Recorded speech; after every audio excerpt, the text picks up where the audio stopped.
Hello खमागणी bone प्रेमीदी, कैसे हैं आप सब। आज का जो वीडियो है वो जो भारत में जो उथल पुथल मची हुई है, जो आंदोलन आप देख रहे हैं, न्यू 3 फार्म बिल्स पास हुए हैं, उनके अगेंस्ट जो आंदोलन आप देखते हैं, न्यूज़पेपर में सुनते हैं, टीवी में देख रहे हैं, आज हम वो डिस्कस करने वाले हैं कि बेसिकली ये फार्म बिल्स है क्या, इनके क्या ऐसे अमेंडमेंट्स हुए हैं जिनके अगेंस्ट अपोजिशन हो रहा है, क्या ये फार्मर्स के फेवर में है या डिसफेवर में, ये हम आज के वीडियो में डिस्कस करने वाले हैं। वीडियो बहुत ही इंटरेस्टिंग होने वाला है, तो इसको पूरा देखें, स्किप ना करें।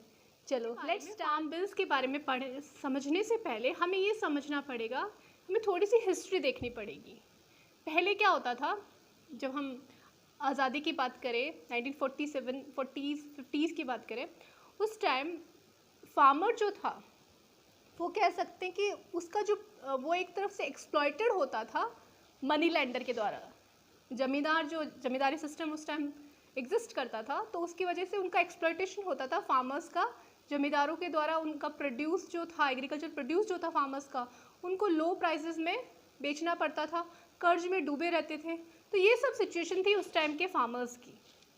तो इसको देखते हुए 1950s में एक नई चीज़ आई। क्या आई? APMC, agriculture produce marketing committee. ये चीज़ 1950s में आई। तो है क्या बेसिकली ये, हम समझते हैं।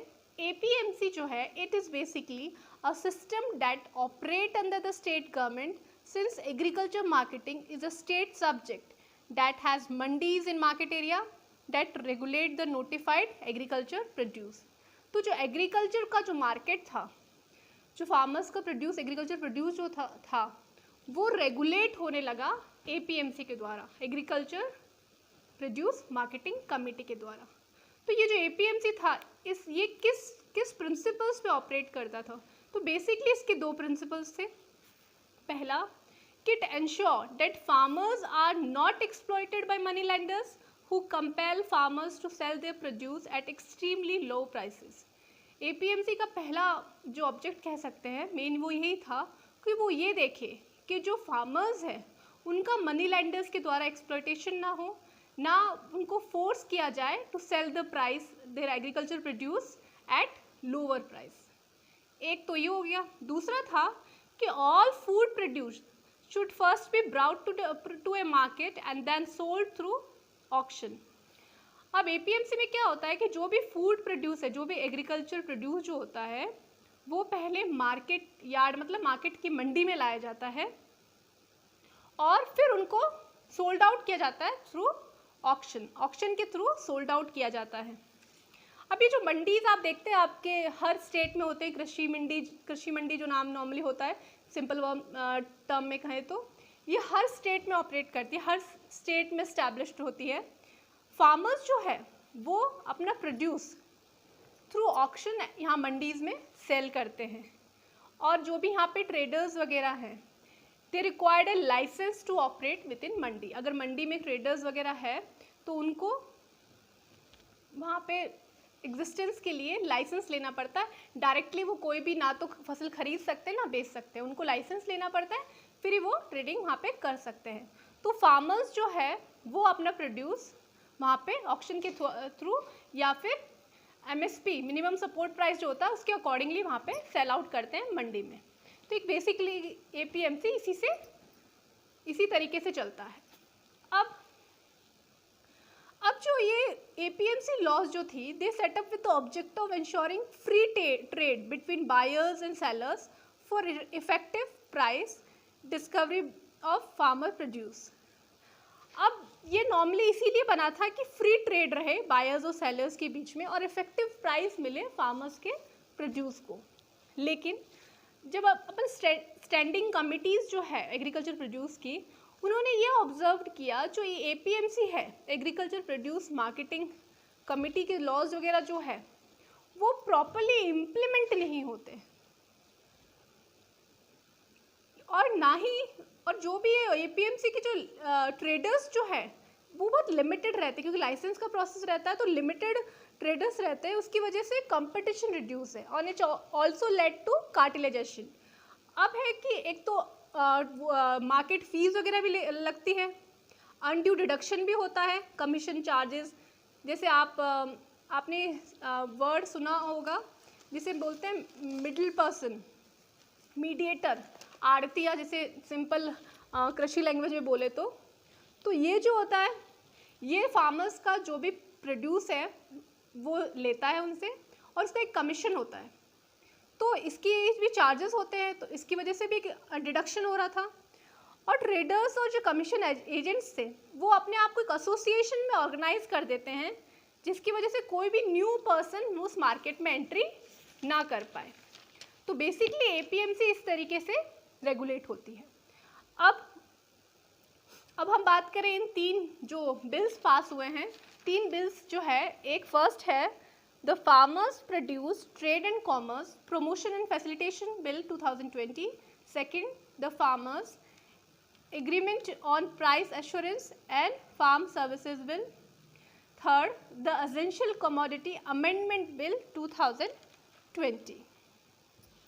तो पहले बिल की बात करें अगर, जो कृषक उपज व्यापार और वाणिज्य अधिनियम जो है, अगर हम उसके बारे में बात करें, ट्रेड एंड कॉमर्स के बारे में, तो ये जो बिल है ये किसान को मंडी से बाहर फसल बेचने की छूट देता है। अभी जो नया बिल जो पास हुआ है, पहले क्या था, किसान जो है वो अपने एरिया में ही सेल आउट कर सकता था, अपना माल बेच सकता था। प्रीवियसली क्या होता था, farm produce was sold at notified wholesale market और mandi which is run by APMC. पहले जो होता था एग्रीकल्चर, मतलब फार्मर जो है अपना जो प्रोड्यूस है वो सोल्ड कर सकता था इन्हीं मंडीज में जो एपीएमसी रन करती थी, ठीक है। उस मंडी में ही वो अपना सामान, अपना जो माल था वो बेच सकता था। और each APMC has a licence middleman. APMC में लाइसेंस, जो अपन ट्रेडर्स की बात करें, लाइसेंस मिडलमैन होते हैं who would buy from the farmers, जो वो फार्मर्स के द्वारा जो फसल बेची जाती थी उसको खरीदते थे, जो प्राइस ऑक्शन में डिसाइडेड होती थी, ठीक है। फिर उसको रिटेलर्स और बिग ट्रेडर्स को सेल आउट करते थे। तो ये प्रोसेस, पहले ये प्रोसेस होता था। लेकिन ये जो न्यू बिल जो अपन बात कर रहे हैं, जो न्यू बिल जो है the farmer produce trade and commerce bill जो है, वो क्या चेंजेस ला रहा है, वो कह रहा है कि अब जो फार्मर्स हैं they can sell directly to institutional buyers. अब वो जो बीच का जो कहते हैं ना मिडलमैन जो था, अब वो कोई नहीं है, अब उसकी ज़रूरत नहीं रहेगी। अब फार्मर जो है वो डायरेक्टली सेल आउट कर सकते हैं इंस्टीट्यूशनल बायर्स को, जो भी प्राइस उन दोनों के बीच में एग्रीड होता है। और जो मार्केट फीस जो पहले लगती थी वो अब अबॉलिश हो जाएगी। इस बिल के अकॉर्डिंग ये कहा गया है कि जो मार्केट फी पहले जो थी वो अबॉलिश हो जाएगी। और ये ऑर्डिनेंस और प्रोहिबिट करता है state government from levying any market fee, कि आउटसाइड ट्रेड होगा या कुछ भी होगा तो स्टेट जो पहले मार्केट फ़ी लेता था वो अब उसको प्रोहिबिट कर रहा है ऑर्डिनेंस, कि अब कोई भी मार्केट फ़ी या कोई भी चार्जेस लेवी नहीं होंगे। तो ये फर्स्ट जो ये बिल है वो इस बारे में बताता है अपन को कि अब जो है बैरियर जो था इंट्रा और इंटरस्टेट ट्रेड का वो हट चुका है। अब फार्म प्रोड्यूस जो है they can now sell out outside the state also. ये चीज़ कहता है फर्स्ट वाला बिल। सेकेंड बिल जो रिलेट करता है the farmers agreement on price assurance and farm services. ये कहता है तो ऑर्डिनेंस, ये नॉर्मली जो आप इसे बोलते सकते हैं सिंपल भाषा में कॉरपोरेट फार्मिंग, ये कॉरपोरेट फार्मिंग को मंजूरी देता है। कॉरपोरेट फार्मिंग कैसे, कि किसान जो है अपने फार्म का प्रोड्यूस मतलब उपज होने से पहले अपने प्रोडक्शन का, अपने एग्रीकल्चर प्रोड्यूस का सौदा कर सकेगा। वो किसी थोक विक्रेता को, बड़ी कंपनी के साथ वो ये एग्रीमेंट कर सकता है। मतलब the ordinance provide for a farming agreement between the farmer and buyer prior to the production of any farm produce. मतलब फार्म प्रोड्यूस के प्रोडक्शन के पहले ही वो एक एग्रीमेंट बायर्स के साथ कर सकता है। तो इसे आप सरल भाषा में कहें तो एक तरह की कॉरपोरेट फार्मिंग हो गई है, मतलब प्राइवेटाइजेशन जिसे कह सकते हैं। सेकेंड बिल हमें ये बताता है। थर्ड जो है एसेंशियल कमोडिटी अमेंडमेंट बिल 2020। तो बेसिकली ये जो है ये हमारा जो एसेंशियल कमोडिटी एक्ट जो था 1955, वो क्या करता था, according to that act the central government may regulate or prohibit the production, supply, distribution of such essential commodity. तो सेंट्रल गवर्नमेंट पहले रेगुलेट कर सकती थी एसेंशियल कमोडिटी की प्रोडक्शन, सप्लाई, डिस्ट्रीब्यूशन, ये सब कुछ. तो अब ये जो ऑर्डिनेंस है ये कहता है, it provide that the central government may regulate the supply of certain food items but only under the extra ordinary circumstances. कि सेंट्रल गवर्नमेंट जो है वो रेगुलेट कर सकता है एसेंशियल कमोडिटीज़ की सप्लाई को, सर्टेन फूड आइटम्स जो है, पल्सेस हो गई, एडिबल ऑयल्स हो गए, सीड्स हो गए, ये सब कुछ. लेकिन कब? कुछ एक्स्ट्रा ऑर्डिनरी सर्कमस्टेंसेस है, date can be war, famine और एनी नेचुरल कैलेमिटीज़ हो, तो उसके टाइम वो ये कर सकता है. तो ये जो थर्ड वाला बिल है वो यही बताता है. और उसमें एक चीज़ और ऐड हुई है कि अब फसलों के स्टॉक की सीमा समाप्त कर दी गई. अब स्टोरेज जो है, अब अनलिमिटेड स्टोरेज कर सकते हैं. पहले ये था कि आप अनलिमिटेड स्टोरेज नहीं कर सकते, लेकिन अब ये जो बिल बताता है कि अब फसलों के स्टॉक की जो सीमा थी वो समाप्त कर दी गई है. अब आप स्टोरेज कर सकते हैं. तो अब आप जो बहुत सारे देख रहे हैं, इतने सारे जो आप आंदोलन देख रहे हैं, बहुत अपोजिशन चल रहा है, तो बेसिकली अगर हम उसको डिस्कस करें तो फिर कुछ डाउट्स हैं जो नॉर्मली लोग रेज हो रहे हैं, वो अपन डिस्कस करें, समराइज करें. तो लोगों को, किसानों को ये चिंता है कि जो एमएसपी है, जो मिनिमम सप्लाई प्राइस जो है, वो ख़त्म कर दी जाएगी. लेकिन प्राइम मिनिस्टर मोदी जी ने यही कहा है कि ऐसा कुछ नहीं है, एमएसपी कंटिन्यू रहेगा, उसको ख़त्म नहीं किया जाएगा. और जैसे सरकार ये भी दावा कर रही है कि मंडी व्यवस्था रहेगी, पर किसान इसे बाहर भी फसल बेच सकती है. तो इससे क्या होगा, बड़ी कंपनियों के लिए रास्ते खुल जाएंगे, मतलब प्राइवेटाइजेशन होगा. कॉरपोरेट खेती हो रही है, तो मतलब खेती में प्राइवेट सेक्टर भी अब निवेश कर सकता है.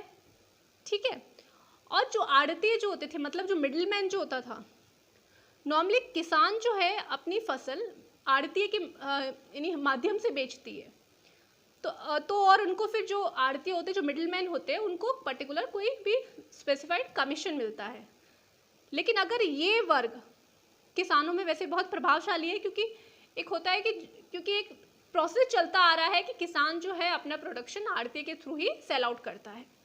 तो अगर ये बदलाव होगा, क्योंकि अमेंडमेंट जो ये बिल्स कह रहे हैं, ये अब मिडिलमैन को ही हटा रहे हैं, डायरेक्ट फार्मर और बायर का डायरेक्ट रिलेशनशिप बता रहे हैं. तो फिर उससे भी इन आड़ती जो है, इन मिडिलमैन को ऑब्वियस अपोजिशन होना स्वाभाविक है. और पहले क्या होता था कि मंडी में जो भी खरीद होती थी उस पर राज्य सरकारें कुछ ना कुछ शुल्क लेती थी, टैक्सेस वगैरह पे करते थे, चार्जेस होते थे, तो उससे राज्य सरकार की इनकम थी, इनकम सोर्स था ये. लेकिन जैसे ही ये सब जो भी टैक्सेस है, चार्जेस है, ये सब समाप्त होने से स्टेट गवर्नमेंट के अर्निंग पे भी फ़र्क पड़ेगा. तो बहुत सारी चीज़ें हैं. अगर हम प्रैक्टिकल अप्रोच देखें तो बहुत अच्छी चीज़ें ये अमेंडमेंट बिल हमें बता रहा है. लेकिन प्रैक्टिकल क्या होता है, ये सब थ्योरेटिकल चीज़ें हैं. प्रैक्टिकल कितनी इसकी अप्रोच होती है वो तो आने वाला समय ही बताएगा कि ये किसानों के लिए फ़ायदेमंद है या नहीं. आई होप आपको ये 3 बिल एकदम क्लियर हो गए, उनके बेसिकली क्या बताते हैं और इनमें क्या क्या चेंजेस किए गए हैं. आई होप आपको वीडियो अच्छा लगा होगा. अगर अच्छा लगे तो प्लीज़ लाइक और सब्सक्राइब करें. Thank you.